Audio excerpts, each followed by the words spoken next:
ಇನ್ನು ದೆಹಲಿಯಲ್ಲಿ ಸಿಜೆಪಿ ಮತ್ತು ವಿದ್ಯಾರ್ಥಿಗಳ ಪ್ರತಿಭಟನೆಗಳು ಜೋರಾದಾಗಿನಿಂದ ಇಲ್ಲಿವರೆಗೂ ಪ್ರಧಾನಮಂತ್ರಿ ಮೋದಿಯವರು ಸಾರ್ವಜನಿಕ ಸಭೆಗಳಲ್ಲಿ ಭಾಗಿಯಾಗಿರಲಿಲ್ಲ. ಆದರೆ ಇವತ್ತು ಪ್ರಧಾನಿ ಮೋದಿಯವರು ಮೈಸೂರಿನಲ್ಲಿ ಸಾರ್ವಜನಿಕ ಸಮಾವೇಶದಲ್ಲಿ ಭಾಗಿಯಾಗಿದ್ದಾರೆ.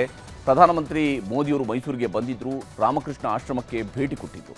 ಮೈಸೂರಿಗೆ ಬರ್ತಾ ಇದ್ದಂತೆ ರಸ್ತೆಯಲ್ಲಿ ಕಾದು ನಿಂತಿದ್ದ ಜನರಿಗೆಲ್ಲ ಕೈ ಬೀಸಿ ನಮಸ್ಕಾರವನ್ನು ಮಾಡಿ ಧನ್ಯವಾದವನ್ನು ಹೇಳಿದರು. ಅದಾದ ಮೇಲೆ ಮೈಸೂರಿನ ರಾಮಕೃಷ್ಣ ಆಶ್ರಮದ ಕಾರ್ಯಕ್ರಮಗಳಲ್ಲಿ ಭಾಗಿಯಾದರು. ಮೊದಲು ನಾರಾಯಣ ಶಾಸ್ತ್ರಿ ರಸ್ತೆಯಲ್ಲಿ ನೂತನವಾಗಿ ನಿರ್ಮಿಸಿರುವ ವಿವೇಕ ಸ್ಮಾರಕವನ್ನು ಪ್ರಧಾನಮಂತ್ರಿಯವರು ಉದ್ಘಾಟಿಸಿದ್ದಾರೆ.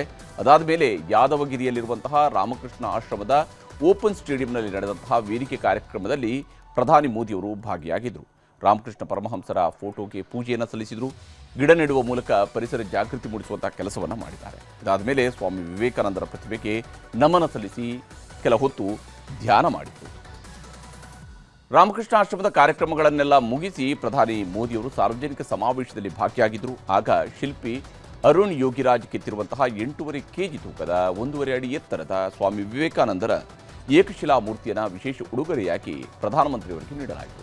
ಕಾರ್ಯಕ್ರಮದ ಉದ್ದಕ್ಕೂ ಮುಖ್ಯಮಂತ್ರಿ ಡಿ.ಕೆ. ಶಿವಕುಮಾರ್, ಬಿಜೆಪಿ ರಾಜ್ಯಾಧ್ಯಕ್ಷ ವಿಜಯೇಂದ್ರ ಅವರು ಜೊತೆಗಿದ್ದರು. ಕಾರ್ಯಕ್ರಮದಲ್ಲಿ ಪ್ರಧಾನಿ ನರೇಂದ್ರ ಮೋದಿ ಮಾತಿನುದ್ದಕ್ಕೂ ಭಾರತದ ಯುವ ಶಕ್ತಿಯ ಬಗ್ಗೆ ಮಾತನಾಡಿ, ದೇಶದ ಆರ್ಥಿಕತೆಯ ಬೆಳವಣಿಗೆಯಲ್ಲಿ ಯುವಕರ ಪಾತ್ರ ಬಹಳ ದೊಡ್ಡದು, ಸ್ಟಾರ್ಟ್ಅಪ್ನಲ್ಲಿ ವಿಶ್ವದಲ್ಲಿ 3ನೇ ಸ್ಥಾನ ಪಡೆಯುವುದಕ್ಕೆ ಯುವಕರೇ ಕಾರಣ ಅಂತ ಒತ್ತಿ ಹೇಳಿದರು. भारत का जो युवा कभी जंजीरों में था, आज वो युवा दुनिया के विकास को गति दे रहा है. आज भारत की अर्थव्यवस्था सबसे तेजी से आगे बढ़ रही है. आज भारत में दुनिया की तीसरा सबसे बड़ा स्टार्टअप इकोसिस्टम है. किसकी वजह से? भारत के युवाओं के सामर्थ्य से. आज भारत दुनिया का दूसरा सबसे बड़ा मोबाइल फोन निर्माता बन चुका है. किसकी वजह से? भारत के युवाओं के सामर्थ्य से. ಇನ್ನು ಪ್ರಧಾನಮಂತ್ರಿಯವರನ್ನ ಸ್ವಾಗತಿಸುವುದಕ್ಕೆ ಅಂತ ಬೆಳಗ್ಗೆ ಮುಖ್ಯಮಂತ್ರಿ ಡಿ.ಕೆ. ಶಿವಕುಮಾರ್ ಅವರು ಮೈಸೂರು ತಲುಪಿದ್ರು. ಸಿಎಂ ಆದಮೇಲೆ ಇದೇ ಮೊದಲ ಬಾರಿಗೆ ಅವರು ಚಾಮುಂಡಿ ಬೆಟ್ಟಕ್ಕೆ ಭೇಟಿ ಕೊಟ್ಟು ವಿಶೇಷ ಪೂಜೆಯನ್ನು ಸಲ್ಲಿಸಿದ್ದಾರೆ. ಅದಾದ ಮೇಲೆ ಪ್ರಧಾನಮಂತ್ರಿಯವರನ್ನ ಏರ್ಪೋರ್ಟ್ನಲ್ಲಿ ಗವರ್ನರ್ ಅವರ ಜೊತೆಗೂಡಿ ಸ್ವಾಗತಿಸಿದ್ರು. ಕಾರ್ಯಕ್ರಮದುದ್ದಕ್ಕೂ ಪ್ರಧಾನಮಂತ್ರಿಯವರ ಜೊತೆಗಿದ್ದಂತಹ ಮುಖ್ಯಮಂತ್ರಿಯವರು ವೇದಿಕೆಯಲ್ಲಿ ಭಾಷಣ ಕೂಡ ಮಾಡಿದರು. ಕರ್ನಾಟಕದ ಅಭಿವೃದ್ಧಿಗೆ ನಾವು ಪಣ ತೊಟ್ಟಿದ್ದೇವೆ, ಯುವ ಸಂಘಟನೆ ಒಟ್ಟಾಗಬೇಕು, ಕೇಂದ್ರ ಸರ್ಕಾರವೂ ಕೂಡ ಈ ವಿಚಾರದಲ್ಲಿ ಕೈ ಜೋಡಿಸಬೇಕು ಅಂತ ಮುಖ್ಯಮಂತ್ರಿಯವರು ಮನವಿ ಮಾಡಿದರು. ಯುವಯುಗ ನವಯುಗ ಇದೇ ನಮ್ಮ ದೊಡ್ಡ ಘೋಷಣೆ ಅಂತ ಹೇಳಲಿಕ್ಕೆ ನನಗೆ ಬಹಳ ಸಂತೋಷ ಆಗ್ತದೆ. ಇವತ್ತು ನಾವೆಲ್ಲ ಸೇರಿ ಒಂದು ಟೀಮ್ ಕರ್ನಾಟಕ ಆಗಿ ಕರ್ನಾಟಕದ ಅಭಿವೃದ್ಧಿಗೆ ಇಡೀ ವಿಶ್ವ ಕರ್ನಾಟಕವನ್ನ ಗಮನಿಸ್ತಾ ಇದೆ. ಈ ಹಿನ್ನೆಲೆಯಲ್ಲಿ 16,000 ಯುವ ಸಂಘಟನೆಗಳು ಒಟ್ಟಾಗಬೇಕು. ಇಡೀ ಪಂಚಾಯತ್ಗಳಲ್ಲಿ, ಮುನ್ಸಿಪಾಲಿಟಿಗಳಲ್ಲಿ ಸಂಘಗಳು ಬೇರೂಡಬೇಕು ಅಂತ ಹೇಳಿ ನಾನು ಕೂಡ ಒಂದು ಹೊಸ ಚಿಂತನೆಯನ್ನ ಪ್ರಾರಂಭವನ್ನು ನಾನು ಮಾಡ್ತಾ ಇದ್ದೇನೆ. ಮೈಸೂರಿನ ಇತಿಹಾಸ ವಿಶ್ವದ ಇತಿಹಾಸ. ಮೈಸೂರಿನಿಂದ ಇವತ್ತು ಸ್ವಾಮಿ ವಿವೇಕಾನಂದರವರು 1893ರಲ್ಲಿ ಇಲ್ಲಿಂದ ಹೆಜ್ಜೆ ಹಾಕಿ ಆವತ್ತಿನ ಕಾಲದಲ್ಲಿ ಒಡೆಯರು ಮಹಾರಾಜರು ಏನು ಅವ್ರಿಗೆ ಕೊಟ್ಟಂತ ಪ್ರೋತ್ಸಾಹದಿಂದ ವಿಶ್ವಕ್ಕೆ ಹೋಗಿ ಮೈ ಬ್ರದರ್ಸ್ ಅಂಡ್ ಸಿಸ್ಟರ್ಸ್ ಅಂತ ಏನು ಭಾಷಣವನ್ನ ಮಾಡಿದ್ರು, ಇಡೀ ವಿಶ್ವದ ಗಮನವನ್ನ ಈ ಭೂಮಿಯಿಂದ ಸೆಳೆಯಲಿಕ್ಕೆ ಒಂದು ದೊಡ್ಡ ಶಕ್ತಿಯನ್ನು ಕೊಟ್ಟರು. ಅದಕ್ಕೆ ನಾನು ನಮ್ಮ ಹಿರಿಯರಂತ ಮಹಾರಾಜರಿಗೆ, ಆವತ್ತಿನ ಕಾಲದ ಮಹಾರಾಜರಿಗೆ ನನ್ನ ಸಾಕ್ಷಾಂಗ ನಮಸ್ಕಾರಗಳನ್ನು ಅರ್ಪಿಸಲಿಕ್ಕೆ ನಾನು ಬಯಸ್ತಾ ಇದ್ದೇನೆ. ಹೀಗೆ ಮುಖ್ಯಮಂತ್ರಿಯವರು ಯುವ ಶಕ್ತಿಯ ಬಗ್ಗೆ ಮಾತನಾಡಿದರು. ಪ್ರಧಾನಮಂತ್ರಿಯವರು ಕೂಡ ಯುವ ಶಕ್ತಿಯ ಒಟ್ಟು ಸಾಮರ್ಥ್ಯವನ್ನು ಪ್ರಸ್ತಾಪಿಸಿ ದೇಶದ ಅಭಿವೃದ್ಧಿಯ ಬಗ್ಗೆ ಮಾತನಾಡಿದ್ದಾರೆ. ಇನ್ನು ಸಂಪುಟಕ್ಕೆ ಯಾರನ್ನ ಸೇರಿಸ್ಕೊಳ್ಬೇಕು ಅನ್ನುವಂಥದ್ದು ನಾಳೆ ನಿರ್ಧಾರ ಆಗ್ತಾ ಇದೆ. ಶಿವಕುಮಾರ್ ಅವರ ಸಚಿವ ಸಂಪುಟ ವಿಸ್ತರಣೆಗೆ ಕಾಯ್ತಾ ಇದೆ. ಕಾಂಗ್ರೆಸ್ ನಾಯಕ ರಾಹುಲ್ ಗಾಂಧಿ ಯಾರ್ಯಾರಿಗೆ ಮಂತ್ರಿ ಸ್ಥಾನ ಕೊಡಬೇಕು ಅಂತ ನಾಳೆ ಅಂಕಿತ ಹಾಕಿ ಪಟ್ಟಿಯನ್ನು ಕಳಿಸ್ಕೊಡ್ತಾ ಇದ್ದಾರೆ. ಆದರೂ ಮಂತ್ರಿ ಸ್ಥಾನಕ್ಕಾಗಿ ಸಚಿವಾಕಾಂಕ್ಷಿಗಳು ಕೊನೆ ಹಂತದ ಕಸರತ್ತನ್ನು ಮುಂದುವರಿಸಿದ್ದಾರೆ. ನಾಳೆ ಕೆ.ಸಿ. ವೇಣುಗೋಪಾಲ್ ಅವರು ಸಂಪುಟ ವಿಸ್ತರಣೆಯ ಅಂತಿಮ ಪಟ್ಟಿಯನ್ನು ಬೆಂಗಳೂರಿಗೆ ತರ್ತಾ ಇದ್ದಾರೆ. ಬಹುತೇಕ ಅವರೇ ಬರುವಂತಹ ಸಾಧ್ಯತೆ ಇದೆ. ರಾಹುಲ್ ಗಾಂಧಿ ಮಲ್ಲಿಕಾರ್ಜುನ ಖರ್ಗೆ ಅವರ ಜೊತೆಗೆ ಚರ್ಚಿಸಿ ಫೈನಲ್ ಮಾಡಿದಂತಹ ಪಟ್ಟಿಯನ್ನು ವೇಣುಗೋಪಾಲ್ ಅವರ ಕೈಯಲ್ಲಿ ಕಳಿಸ್ಕೊಡ್ಬೋದು. ಆದರೂ ಸಂಪುಟ ಸೇರ್ಪಡೆಗೆ ಕೊನೆ ಹಂತದ ಕಸರತ್ತು ಇವತ್ತು ಕೂಡ ಜೋರಾಗಿ ನಡೆದಿದೆ. ಮಾಜಿ ಮುಖ್ಯಮಂತ್ರಿ ಸಿದ್ದರಾಮಯ್ಯನವರ ಕಾವೇರಿ ನಿವಾಸಕ್ಕೆ ಬಂದು ನಮಗೂ ಮಂತ್ರಿ ಸ್ಥಾನ ಕೊಡಿಸಿ ಅಂತ ಕಡೆ ಹಂತದಲ್ಲೂ ಕೂಡ ಶಾಸಕರು ಮನವಿ ಮಾಡಿಕೊಂಡಿದ್ದಾರೆ. ಸಚಿವಾಕಾಂಕ್ಷಿಗಳು ಅಷ್ಟೇ ಅಲ್ಲ, ಸಚಿವ ಸ್ಥಾನ ಸಿಗುತ್ತೆ ಅನ್ನುವಂತಹ ನಿರೀಕ್ಷೆಯಲ್ಲಿರುವಂಥವರು ಕೂಡ ಸಿದ್ದರಾಮಯ್ಯನವ್ರನ್ನ ಭೇಟಿಯಾಗಿ ಸೌಹಾರ್ದಯುತವಾಗಿ ಮಾತುಕತೆಯನ್ನು ನಡೆಸಿದ್ದಾರೆ. ಶಾಸಕರಾದ Vijayananda Kashappanavar, S Ponnanna, doctor Ajay Singh, R V Deshpande, Yashavantarayagouda Patil, Appaji Nadagouda, Rizwan Arshad, Ashok Pattan ಹೀಗೆ ಹಲವರು ಇವತ್ತು ಕೊನೆ ಕ್ಷಣದ ಪ್ರಯತ್ನವನ್ನು ಮುಂದುವರಿಸಿರುವಂಥದ್ದು ಗೋಚರಿಸ್ತಾ ಇತ್ತು. ಈಗ ರಾಜ್ಯ, ದೇಶ, ವಿದೇಶಗಳ ಇನ್ನಷ್ಟು ಪ್ರಮುಖ ಸುದ್ದಿಗಳನ್ನು ಕ್ವಿಕ್ ಆಗಿ ನೋಡ್ತಾ ಹೋಗೋಣ. ಖಾಲಿ ಸೈಟ್ಗಳಲ್ಲಿ ತ್ಯಾಜ್ಯ ತುಂಬಿದ್ರೆ 5 ವರ್ಷಗಳಿಂದ ಮನೆ ಕಟ್ಟದೆ ಖಾಲಿ ಬಿಟ್ಟಿದ್ರೆ ಅಂತಹ ಸೈಟ್ಗಳನ್ನು ರಾಜ್ಯ ಸರ್ಕಾರ ವಶಕ್ಕೆ ಪಡೆಯುತ್ತೆ. ಇಂಥದ್ದೊಂದು ಕಾನೂನು ತರೋ ಚಿಂತನೆಯನ್ನ ರಾಜ್ಯ ಸರ್ಕಾರ ನಡೆಸ್ತಾ ಇದೆ. ಈ ಬಗ್ಗೆ ಮುಖ್ಯಮಂತ್ರಿ ಡಿ ಕೆ ಶಿವಕುಮಾರ್ ಅವರು ಕೂಡ ಹೇಳಿಕೆಯನ್ನು ನೀಡಿದ್ದಾರೆ.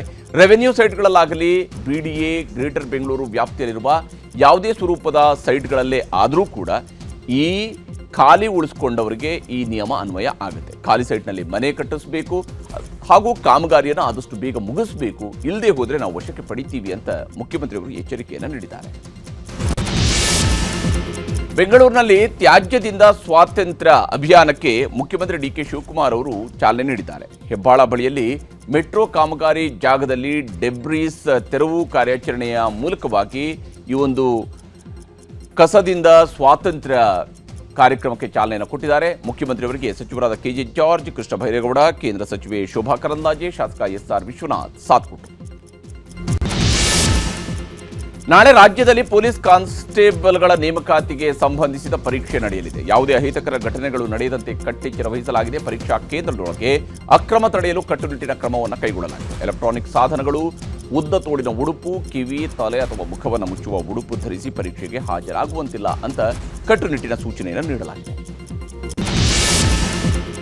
ಕರ್ನಾಟಕ ವಿಧಾನ ಪರಿಷತ್ನ ಉಪಸಭಾಪತಿ ಹುದ್ದೆ ಮತ್ತು ವಿಧಾನ ಪರಿಷತ್ ಸದಸ್ಯತ್ವಕ್ಕೆ MK ಪ್ರಾಣೇಶ್ ರಾಜೀನಾಮೆ ಸಲ್ಲಿಸಿದ್ದಾರೆ. 2021ರಲ್ಲಿ ನಡೆದ ಚುನಾವಣೆಯಲ್ಲಿ MK ಪ್ರಾಣೇಶ್ ಆಯ್ಕೆಯನ್ನ ಹೈಕೋರ್ಟ್ ಅಸಿಂಧುಗೊಳಿಸಿತು. ಈ ಹಿನ್ನೆಲೆಯಲ್ಲಿ ಪ್ರಾಣೇಶ್ ರಾಜೀನಾಮೆ ಸಲ್ಲಿಸಿದ್ದಾರೆ. ಬೈಕ್ ಅಪಘಾತದಲ್ಲಿ ಮಗ ಸಾವನ್ನಪ್ಪಿದ್ದ. ಇದರಿಂದ ತಾಯಿ ಕುಸಿದು ಹೋಗಿದ್ರು. ಆದರೆ ಮಗನ ಸಾವಿಗೆ ದುಷ್ಟಶಕ್ತಿ ಕಾರಣ ಅಂತ ನಂಬಿಸಿ ಬೆಂಗಳೂರಿನ ಮಹಿಳೆಗೆ ಪೂಜೆ ನೆಪದಲ್ಲಿ 2.5 ಕೋಟಿ ರೂಪಾಯಿಯನ್ನು ವಂಚಿಸಲಾಗಿದೆ. ಸಿಸಿಬಿ ಠಾಣೆಗೆ ಮಹಿಳೆ ದೂರು ನೀಡಿದ್ದು 3 ವಿರುದ್ಧ FIR ದಾಖಲಾಗಿದೆ. ಬೀದರ್ ಜಿಲ್ಲೆಯ ಔರಾದ್ ತಾಲೂಕಿನ ನಾಗಮಾರಪಲ್ಲಿ ಗ್ರಾಮ ಪಂಚಾಯಿತಿ ಕಟ್ಟಡ ಶಿಥಿಲಾವಸ್ಥೆಯಲ್ಲಿದೆ. ಇದರ ಬಗ್ಗೆ ಇಂದು ಬೆಳಗ್ಗೆಯಷ್ಟೇ ನ್ಯೂಸ್ 18 ವರದಿಯನ್ನು ಪ್ರಸಾರ ಮಾಡಿತ್ತು. ನ್ಯೂಸ್ 18ನ ವರದಿಯ ಬೆನ್ನಲ್ಲೇ ಸಚಿವ ಈಶ್ವರ್ ಖಂಡ್ರೆ ಅವರ ಸೂಚನೆಯ ಮೇರೆಗೆ ಅಧಿಕಾರಿಗಳು ಸ್ಥಳಕ್ಕೆ ಭೇಟಿ ನೀಡಿ ಕಚೇರಿ ಸ್ಥಳಾಂತರಕ್ಕೆ ಸೂಚನೆ ಕೊಟ್ಟಿದ್ದಾರೆ. SIR ಹಾಗೂ BLOಗಳ ಮನೆ ಭೇಟಿ ಮುಗಿಯೋದಕ್ಕೆ 1 ವಾರವಷ್ಟೇ ಬಾಕಿ ಉಳಿದಿದೆ. ಆಗಸ್ಟ್ 8ರಂದು ಡೆಡ್ಲೈನ್ ಹಿನ್ನೆಲೆಯಲ್ಲಿ ಪ್ರಕ್ರಿಯೆಗಳು ಚುರುಕುಗೊಂಡಿವೆ. ಇವತ್ತಿನವರೆಗೂ ASDDO ಮತದಾರರು 1,05,00,000 ಪತ್ತೆಯಾಗಿದ್ದಾರೆ. 63 ಲಕ್ಷಕ್ಕೂ ಹೆಚ್ಚು ಮತದಾರರು ಸ್ಥಳಾಂತರವಾಗಿದ್ದು, ಒಂದು ವೇಳೆ ರಾಜ್ಯದಲ್ಲಿಯೇ ವಾಸವಿದ್ದರೆ ಆಗಸ್ಟ್ 17ರ ಬಳಿಕ ಫಾರ್ಮ್ 6 ನಡಿಯಲ್ಲಿ ಅರ್ಜಿ ಸಲ್ಲಿಸುವುದಕ್ಕೆ ಅವಕಾಶ ನೀಡಲಾಗಿದೆ. ಚಿಕ್ಕಬಳ್ಳಾಪುರದ ಕರಿಯಪ್ಪನಹಳ್ಳಿಯಲ್ಲಿ ಕುಡಿಯುವ ನೀರಿಗಾಗಿ ಹಾಹಾಕಾರ ಎದುರಾಗಿದೆ. ರುಚಿಗೆದ್ದ ಗ್ರಾಮಸ್ಥರು ಕುಡಿಯುವ ನೀರಿಗಾಗಿ ತಲಕಾಯಲ ಬೆಟ್ಟ ಗ್ರಾಮ ಪಂಚಾಯತ್ಗೆ ಮುತ್ತಿಗೆ ಹಾಕಿದ್ದಾರೆ. PDOಗೂ ಕೂಡ ಕ್ಲಾಸ್ ತೆಗೆದುಕೊಂಡಿದ್ದಾರೆ. ನಿನ್ನೆಯಷ್ಟೇ ಜೈಲಿನಿಂದ ರಿಲೀಸ್ ಆದ ಮಾಜಿ ಸಚಿವ Vinay Kulkarni CM D K Shivakumar ಅವರನ್ನ ಇವತ್ತು ಭೇಟಿಯಾಗಿದ್ದಾರೆ. ಕುಟುಂಬ ಸಮೇತರಾಗಿ ಮುಖ್ಯಮಂತ್ರಿಯವರನ್ನ ಭೇಟಿಯಾದ ವಿನಯ್ ಕುಲಕರ್ಣಿ ಕೆಲ ಹೊತ್ತು ಚರ್ಚೆ ನಡೆಸಿದ್ದಾರೆ.